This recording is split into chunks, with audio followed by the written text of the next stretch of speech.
Selamat pagi semua. Pertemuan ini direkam dan doa akan dipimpin oleh Kenso. Teman kita Kenso. Mari kita mulai. Silakan Kenso, nyalakan mic dan mulai berdoa.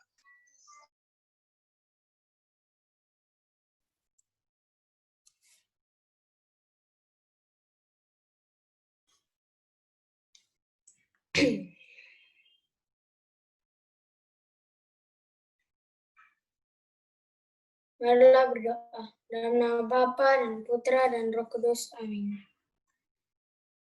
Ya Tuhan, kami bersyukur karena Engkau telah menyiapkan diri kami untuk belajar. Dan ya Tuhan, kami mohon terang Roh Kudus-Mu kepada kami, supaya bisa menjadi pujian dan kemuliaan bagi nama Tuhan. Demi Kristus, Tuhan dan pengantara kami. Amin. Dalam nama Bapa dan Putra dan Roh Kudus. Baik, terima kasih. Selamat pagi semua.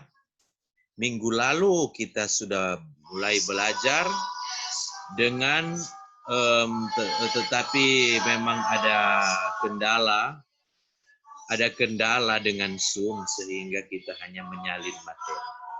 Nah, pelajaran tentang apa itu minggu lalu? Pelajaran tentang apa? Siapa mau jawab? Pelajaran tentang apa itu minggu lalu? Kenso, tentang apa Kenso? Yesus mewartakan kerajaan Allah dengan kata-kata, dengan tindakan, dengan seluruh kepribadiannya. Ya, kamu sudah ingat Tuhan Yesus itu sabda Allah yang menjadi manusia. Sabda yang sama waktu dunia diciptakan, dan atas cara itu sabda penciptaan itu lahir dalam diri Yesus sebagai manusia. Jadi diri Yesus adalah pribadi yang berkuasa, punya kuasa, dia mewartakan kerajaan Allah. Nah, sekarang kita akan belajar tentang gereja. Nah, ini materi yang sangat-sangat penting. Oleh sebab itu memang saya bilang di grup sangat penting. Tidak hadir itu sangat rugi. Ada yang hadir di grup tetapi tidak hadir di Zoom pagi ini. Luar biasa ya. Semua ada kitab suci. Buka Matius bab 16. Matius bab 16. Matius bab 16 ayat 16.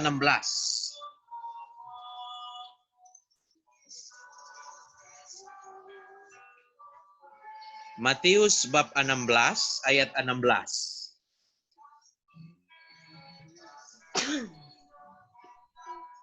Matius bab 16 ayat 16. Silakan dibaca oleh Misi dan Kenso. Yang lain mengikuti. Misi dan Kenso. Matius, tunggu dulu. Mulai dari ayat 13 sampai 20. Bukannya 16. Mulai dari 13. Bab 16 ayat 13 sampai 20. Silakan Kenso dan Misi berganti-gantian. Mulai Kenso.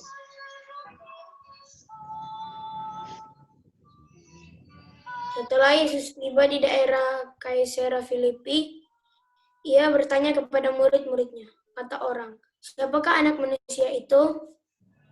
Jawab mereka, ada yang mengatakan Yohanes Pembaptis, ada juga yang mengatakan Elia, dan ada pula yang mengatakan Yeremia atau salah seorang dari para nabi. Lalu Yesus bertanya kepada mereka, "Tetapi apa katamu, siapakah aku ini?" Maka jawab Simon Petrus, "Engkau adalah Mesias, anak Allah yang hidup." Kata Yesus kepadanya, "Berbahagialah engkau, Simon bin Yunus, sebab bukan manusia yang menyatakan itu kepadamu, melainkan Bapa-Ku yang di sorga. Dan aku pun berkata kepadamu, engkau adalah Petrus, dan di atas batu karang ini aku akan mendirikan jemaatku, dan alam maut tidak akan menguasainya." kepadamu akan kuberikan kunci kerajaan sorga. Apa yang kau ikat di dunia ini akan terikat di sorga. Dan apa yang kau lepaskan di dunia ini akan terlepas di sorga. Oke, sampai Lalu Yesus melarang itu saja. muridnya. Di situ misi. Nah, coba lihat ayat 18 dan 19. Itu ayat kunci.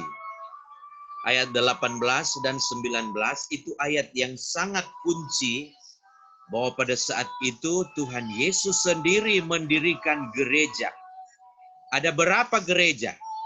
Kenso, ada berapa gereja yang Tuhan Yesus dirikan?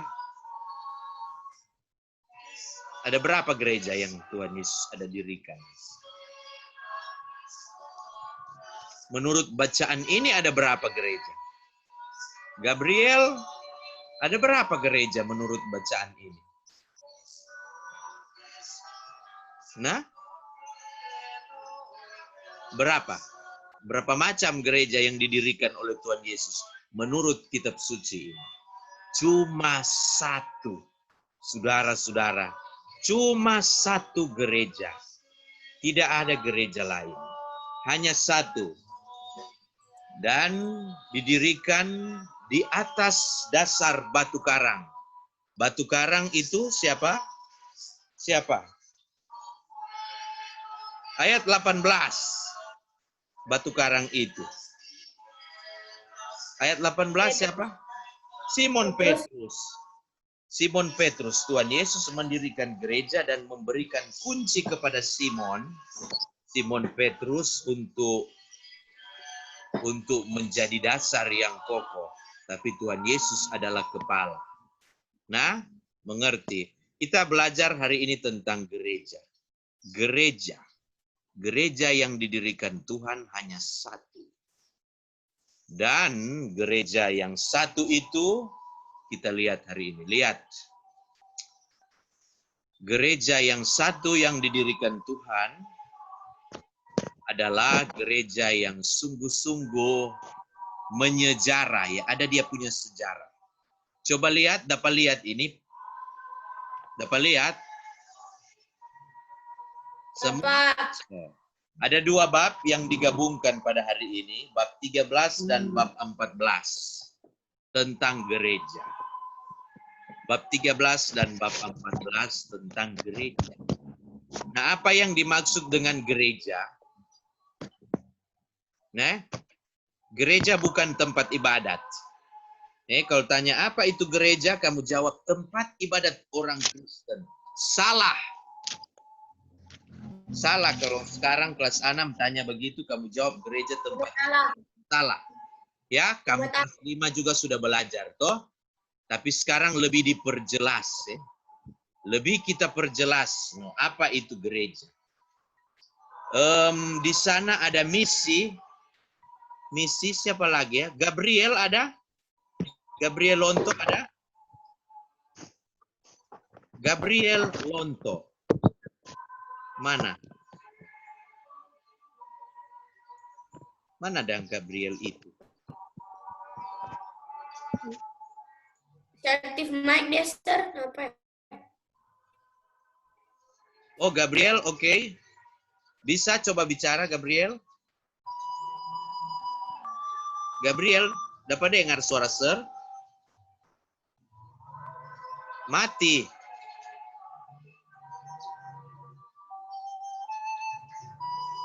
Sudah. Coba lihat nomor 1. Ini saya sudah tulis dan nanti kamu salin di buku. Ada di classroom. Coba perhatikan baik-baik. Nah, gereja. Apa yang dimaksud dengan gereja? Gereja pada dasarnya ini bukan bangunan, bukan tempat ibadat. Maka, apa itu gereja? Kalau gereja, kata gereja berasal dari bahasa Portugis, igreja. Bahasa Portugis yang igreja ini berasal dari bahasa Latin ecclesia. Ecclesia berasal dari bahasa Yunani juga, ecclesia sama tapi pakai K. Dan itu terdiri dari dua kata. E artinya keluar, keluar dari, dan kaleo. Jadi ekaleo. Kaleo berarti memanggil, memanggil. Jadi ekaleo memanggil keluar. Eklesia itu maksudnya orang-orang yang dipanggil keluar dari rumah. Mari sini berkumpul. Mari sini keluar berkumpul jadi satu umat. Nah, jadi satu persekutuan. Jadi gereja sebenarnya merupakan perkumpulan atau persekutuan umat Allah. G ditulis dengan huruf besar. Jadi gereja bukan bangunan. G gereja, tulis huruf besar itu G. Kamu sudah tahu dari kelas 5 ini. Nah, nanti ketika gereja sudah berkumpul, lalu sudah mengalami masa kejayaan, dari Kaisar Roma memberikan satu bangunan untuk gereja. Dan bangunan itu disebut Domus Ecclesia. Nah, lihat ini. Domus Ecclesia, yaitu rumah gereja. Nah, itulah tempat ibadat. Sampai sekarang orang kurang tahu gereja. Padahal sebenarnya rumah gereja. Domus Ecclesia. Nanti di semester 2 baru kita belajar tentang itu, tentang sejarah gereja secara lebih. Nah, sifat-sifat gereja. Ada 4 sifat gereja kamu mesti tahu. 1, jangan gambar-gambar ini. 1, kudus, katolik, dan apostolik. 1, kudus, katolik, dan apostolik. Itu semesti hafal sifat-sifat gereja. So pernah hafal? Diulangin dong satu hari. Ya, so pernah. Sekarang pakai penjelasan. Apa saja sifat-sifat gereja? Misi baca. 1. 1. Gereja yang didirikan Kristus hanya satu, dan dalam kesatuan semangat, kesatuan komando, dan kesatuan hati. Gereja tetap berjuang mengarungi zaman. Kristus adalah kepala gereja, dan kita yang lain adalah anggota-anggotanya. Oke, bagus. Sekarang kudus. Jadi tadi 1, itu dia penjelasannya memang ketuk mesti hafal. Salah-salah. Kalau tanya apa itu? Berikutnya kudus, salva Adam. Salva, silakan nyalakan mic. Oke. Salva, kudus. Oh, salva tidak kedengaran salva. Berarti cabut itu headset.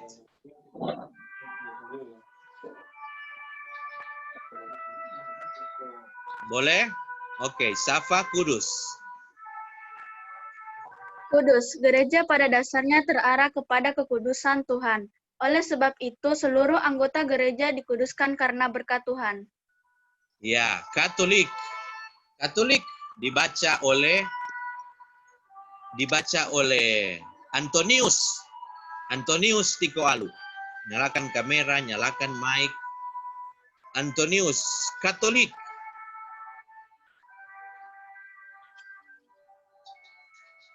Antonius? Ya. Baca Katolik. Katolik berarti umum universal. Jadi gereja selalu bersifat Pelan-pelan baca, jangan kerang-kerang. Sifat yang ketiga. Katolik. Katolik berarti umum universal. Universal. Universal artinya umum. Jadi lanjutkan. Jadi gereja selalu bersifat terbuka untuk umum dan menerima siapa saja, serta mewartakan kebenaran untuk dunia secara umum. Ya, begitu. Jadi Katolik bukan berarti agama Katolik, ya. Sifat gereja secara Katolik berarti itu. Tahu yang lain. Orang menyebut berarti Katolik. Itu artinya Katolik. Dalam bahasa Arab artinya dalam bahasa Yunani Katolik. Di Katolik berarti umum. Gereja yang kudus dan gereja yang Katolik dan kudus. Kudus dan Katolik. Itu berarti. Nah, sekarang apostolik. Apostolik dibaca oleh Kenso.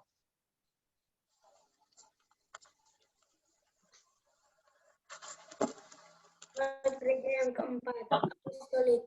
Gereja didirikan atas dasar para rasul. Sampai sekarang, warisan para rasul itu diteruskan melalui para uskup dan paus. Ya, begitu. Jadi satu gereja yang sama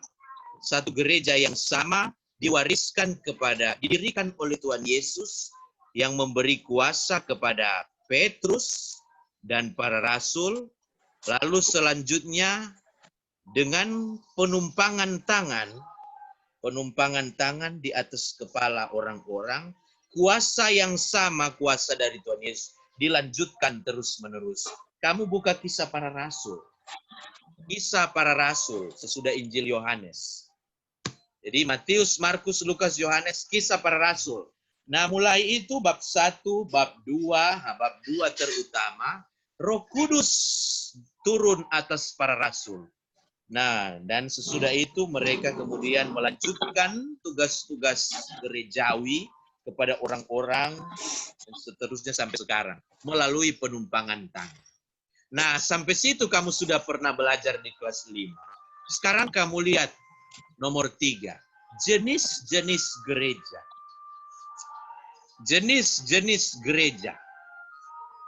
Jadi sampai situ dulu ya. Ini sangat-sangat umum, sangat-sangat luas, dan pasti setelah pelajaran kamu meninggalkan banyak pertanyaan di dalam kepala. Banyak sekali pertanyaan yang tidak mudah dijawab untuk kamu. Simpanlah sebagai sebuah misteri. Misteri berarti rahasia. Nah, rahasia itu nanti akan terungkap dalam perjalanan hidupmu. Siapa tahu ada yang menjadi pastor, ada yang menjadi pendeta di antara kamu. Kamu akan belajar lebih dalam tentang gereja Kristen, gereja Kristiani. Umat Kristiani yang didirikan oleh Tuhan. Bagaimana sampai ada perpecahan, bagaimana ada banyak perbedaan pendapat dan pemikiran, itu nanti. Tapi sekarang sudah kamu lihat dulu ini. Lihat jenis-jenis gereja. Jadi kalau ditanya, jelaskan jenis-jenis gereja. Terus ada tiga jenis gereja. Bukan cuma kita yang ada di dunia ini. Gereja ada 3. Gereja yang bersiara, gereja yang berjuang, dan gereja yang jaya. Yang bersiara, yang berjuang, dan yang jaya. Coba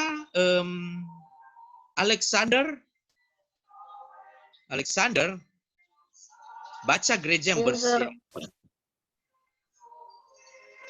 Gereja yang bersiara, itulah kita di dunia ini. Kita sedang bersiara menuju hidup setelah dunia ini, yaitu menuju Bapa di surga. Ya, jadi kita ada di dunia sebagai satu gereja. Sir tidak suka untuk terlalu membuat garis pemisah antara Katolik, Protestan, dan banyak denominasi lain. Saya tidak suka. Saya pikir kita semua harus mulai meyakini bahwa Tuhan Yesus hanya mendirikan satu gereja, ya. Satu gereja, dan kalau akibatnya pada zaman selanjutnya anggota gereja yang ada itu bakalae dan kemudian terjadi perpecahan, itu bukan salah kita, toh bukan salah kita yang sekarang. Kita sekarang sudah menerima perpecahan itu. Toh dari lahir mana kamu mau datang di gereja, kamu mau pilih? Tidak, toh. Tetapi yang ada sekarang adalah kita harus mengusahakan lagi kesatuan itu lewat perdamaian, lewat dialog, bercerita, duduk, apa perbedaan, dan saling menerima. Itu lebih baik daripada kamu Kristen, saya Katolik. Tidak ada itu begitu-begitu, ya. Stop. Maka sekarang kita belajar, meskipun ada banyak perbedaan pandangan, lain kali yaitu nanti. Nah, jangan coret-coret, jangan coba-coba coret-coret nakal-nakal. Seperti anak kelas 1-2, coret-coret ini. Coba dibaca oleh Jody. Hai Jody, gereja yang berjuang. Tadi gereja bersiara, kita di dunia ini, toh. Sekarang gereja yang berjuang. Coba Jody, nyalakan itu mic. Lalu kemudian baca gereja yang berjuang. Jadi tadi gereja bersiara di dunia. Toh kita semua bersiara menuju Bapa. Sekarang gereja yang berjuang. Jody silakan baca. Gereja yang berjuang. Itulah gereja yang masih berusaha keras dalam perundingan hidup. Mereka berada dalam api penyucian. Mereka butuh doa-doa dari gereja yang berziarah supaya mereka bisa lulus dari perjuangan itu. Nah, begitu. Jadi memang ada gereja yang berjuang. Bukan hanya kita di dunia ini, itu gereja. Ada yang berjuang memurnikan diri supaya pantas sampai kepada kekudusan Allah. Yang ketiga, gereja jaya. Gereja jaya dibaca oleh Gabriel. Gabriel Lonto.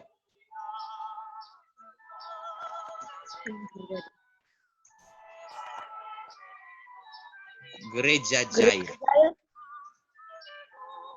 Gereja jaya itulah gereja yang sudah berada dalam persekutuan penuh dengan Bapa di sorga dan memandang wajah Allah dalam kekudusan. Begitu ya. Jadi ini 3 jenis gereja. Nanti akan kamu bertanya-tanya, banyak perbedaan. Tapi ini 3 jenis gereja menurut kitab suci. Nanti banyak hal lagi yang... Nah sekarang ini paling penting yang terakhir. Yang terakhir dibaca oleh Kenso baca. Nomor 4, pertanyaan dan jawab. Nomor 4.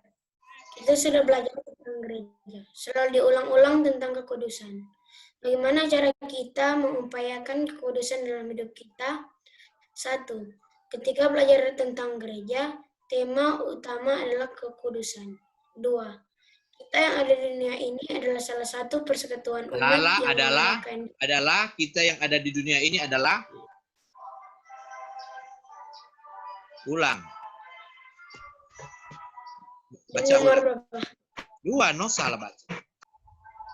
Ketika yang ada di dunia ini adalah satu persekutuan umat yang mengarahkan diri kepada kekudusan Allah. Saudara-saudara kita di api penyucian sedang berusaha memurnikan diri agar pantas sampai di hadapan Allah yang kudus. Mereka yang sudah lolos dalam upaya pemurnian itu telah berada dalam pengakuan kekudusan Allah. Nomor 3. Kita di dunia ini sudah mencicipi kekudusan itu melalui ibadat, melalui persekutuan, melalui pewartaan kita, melalui pelayanan, dan melalui kesaksian kita dalam hidup sehari-hari. Yang keempat, kita tidak boleh takut menjadi kudus, tetapi kita harus berjuang terus-menerus menghayati kekudusan. Itulah cara kita mengarahkan diri pada Allah, karena kita sementara berjalan menuju kepadanya. Yang kelima, cara kita sebagai anak-anak rajin berdoa, tahu berkata-kata baik, menyampaikan berkat pada orang lain, membawa kedamaian, menjernihkan pikiran, baik dalam pergaulan, dan seterusnya.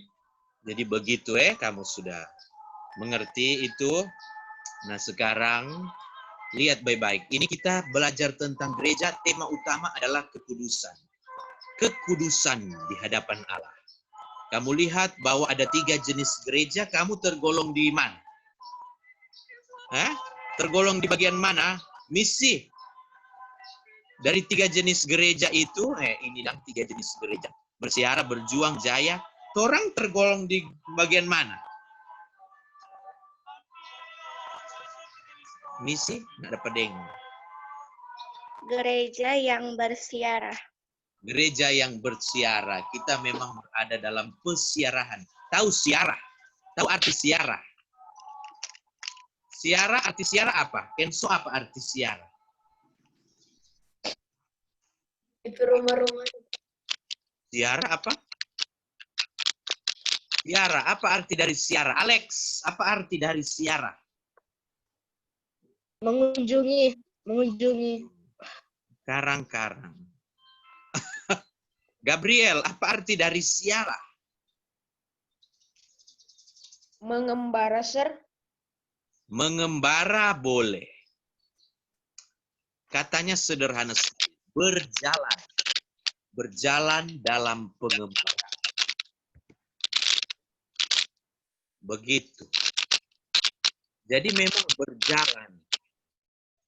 Memang berjalan sambil mengembara itu penting. Itu kata Siara. Nah, kita sedang berjalan mengembara, ada satu tujuan yang hendak kita capai.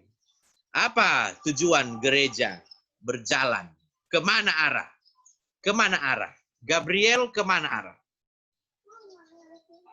Nah, itu Ke surga. ya ke surga. Kepada kekudusan Allah. Tadi ada tulis begitu. Kepada kekudusan Allah. Jadi ke sana kita berjalan. Dan ada pertanyaan? Siapa semua tanya, apa itu api pencucian? Nah, Menghapus dosa pas orang sudah meninggal. ya. Toh? Gereja meyakini bahwa ada hidup, ada kehidupan sesudah kematian di dunia ini. Sesudah kematian badan, ada kehidupan, dan dalam kehidupan itu Tuhan melihat kita hadir di hadapan Tuhan secara penuh kekudusan. Kita semua sudah ditebus oleh darah Tuhan, oleh Kristus yang datang di dunia satu kali untuk selama-lamanya. Memang penebusan itu sangat berharga, tetapi kekudusan hidup di dunia juga tergantung dari tanggung jawab kita, tergantung dari apa yang kita lakukan, dan atas cara itu jiwa kita, jiwa manusia di dalam yang akan hidup terus, itu akan dibersihkan, harus dibersihkan sebelum menghadap Allah yang Maha Kudus. Karena dosa-dosa kita memang sudah diampuni, tetapi nodanya masih tertinggal. Nodanya masih tertinggal di jiwa kita. Kalau kita belum betul-betul bersih, kita harus mandi dulu toh. Mandi dulu. Jadi api penyucian, api artinya memurnikan. Jangan pikir api akan menyiksa, tapi memurnikan. Itu istilah bahasa Indonesia saja, api penyucian. Tapi dalam bahasa Latin namanya purgatorium. Dalam bahasa Inggris namanya purgatory. Artinya tempat pemurnian. Ya, jadinya ada istilah api sebenarnya. Hanya di dalam bahasa Indonesia baru ada tertambah kata api. Begitu. Itu api penyucian menurut gereja. Nah, ada lagi suka mau bertanya, sisa 3 menit, 2 menit. PR adalah menyalin. Menyalin itu barang tadi. Seperti biasa. Menyalin saja pertanyaannya dan jawabannya. Salin secara lurus. Itu 4 atau 5 tadi ya. 4 pertanyaan dan jawaban. Dan kalau ditanya di ulangan, jawab seperti itu. Ada tadi. Jangan usah jawab secara lengkap dari kata A sampai Z. Tapi jawab menurut pengertianmu berdasarkan poin-poin yang ada tadi. Kamu sudah kelas 6 toh? Ujian lagi. Nanti ada ujian harian. Ujian harian itu saya ambil dari nilai salin ini. Salin itu pertanyaan dan jawaban. Tadi itu pakai poin-poin. Pakai huruf tegak bersambung yang bagus. Ya, buat dengan bagus itu ya. Sudah begitu ada pertanyaan. Dan dia nanti akan muncul jam 7.45. Jam 7.45 baru muncul di classroom. Absen sudah muncul dari tadi ya. Absen sudah muncul dari tadi di classroom. Jangan lupa absen. Batas tugas bukan hari Jumat. Batas tugas adalah sebentar malam. Sebentar malam. Sebelum jam 12 malam. Ya, jadi buat sekarang. Ya, buat sekarang cuma tidak, sudah diprogramkan di classroom. Batas sebentar. Sebelum jam 12 malam. Lewat dari itu terlambat nota tulis kamu. Kecuali yang sobat bilang ada sakit, ada apa. Banyak macam-macam. Tapi sekarang namanya terlambat. Pasang kamera, saya mau ambil foto. Maki-maki tuh, Sir. Segala macam. Coba pasang kamera, saya mau ambil foto. Foto-foto, ada banyak, Kang. Ada 2. Pasang kamera, saya mau ambil foto. 1, 2, senyum. 1, 2, 1. Antonius mana? Antonius pemuka itang ini. Sinyo pesot. Biar akang ini. 1, 2. 1, 2, 3. Senyum. Oke. Tunggu, taruh dulu di WA. 1 menit. Taruh di WA, di grup. Baru DP halaman kedua. Tunggu agak sedikit pelan. Jangan lupa buat PR ya. Oh, ada kata tuh kamera ndak jadi. Ya, sudah jauh di halaman 2 ada so. Ada orang di halaman 2. Oh, banyak. Cuma 2 orang. Sudah, print screen. Pasang kamera ulang 1 2 1 2 1 2 3.